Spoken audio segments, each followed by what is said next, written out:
মাটিতে নয়, হাওয়ায় ভাসিয়ে হচ্ছে আলু চাষ। অবিশ্বাস্য মনে হলেও এটাই সত্য। মাটির বদলে আলু চাষ হচ্ছে বাতাসে। বিস্ময়কর এই পদ্ধতিতে আলু চাষ করছে চীনের কৃষকেরা। চীন পৃথিবীর অদ্ভুত দেশগুলোর একটি। চীনের কাজই হলো নিত্য নতুন চমকে ওঠার মতো সব আইডিয়া এনে দুনিয়াকে স্তব্ধ করে দেয়া। এবার যার তালিকায় যুক্ত হলো মাটি ছাড়া বাতাসে ঝুলন্ত আলু চাষ।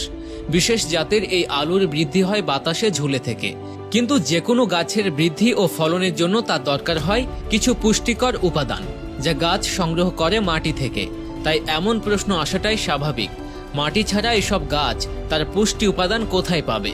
চীনের কৃষকেরা এমন একটি পদ্ধতি অবলম্বন করেন যেখানে মাটি ব্যবহারের কোনো প্রয়োজনই নেই, যার পরিবর্তে তারা ব্যবহার করেন এক বিশেষ পুষ্টিকর দ্রবণ। এই বিশেষ দ্রবণ মাটির বিকল্প ভূমিকায় পালন করে। আধুনিক এই প্রক্রিয়ায় আলু গাছের মূল বা লতাগুলো বাতাসে ঝুলিয়ে দেয়া হয়। পরবর্তী ধাপে এই ঝুলন্ত গাছের তলায় যন্ত্রের সাহায্যে সারাক্ষণ ওই বিশেষ পুষ্টি মেশানো দ্রবণ স্প্রে করা হয়। এই দ্রবণের সঙ্গে প্রয়োজনীয় সব পুষ্টিই দেয়া থাকে। অদ্ভুত ব্যাপার হলো এই পদ্ধতিতে মাত্র 5 দিনের মধ্যেই গাছ অনেক বড় হয়ে যায়। গাছের 15 দিন বয়স হলেই আলু ধরতে শুরু করে, আর সেই সময় গাছের পাতায় অক্সিজেন স্প্রে করা হয়। এর ফলে আলুও তাড়াতাড়ি বড় হয়।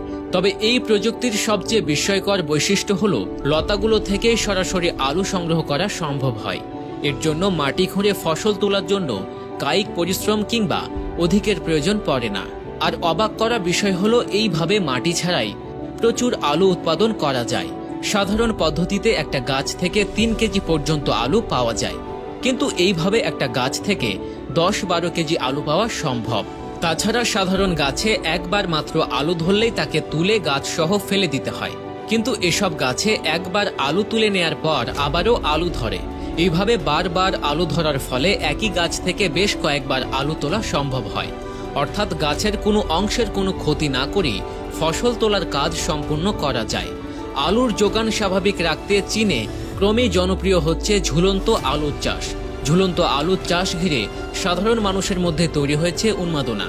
চিরাচরিত পদ্ধতিতে আলুর চাষ সাধারণত মাটির নিচেই হয়ে থাকে, ফলে কঠোর পরিশ্রমের পরেও শেষ পর্যন্ত আলুর ফলন কেমন হবে তা মাটির উর্বরতার উপর নির্ভর করে।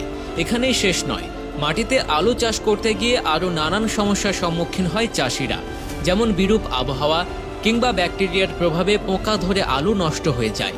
অসময়ে বৃষ্টি হলেও ব্যাপক ক্ষতির মুখে পড়তে হয় চাষিদের।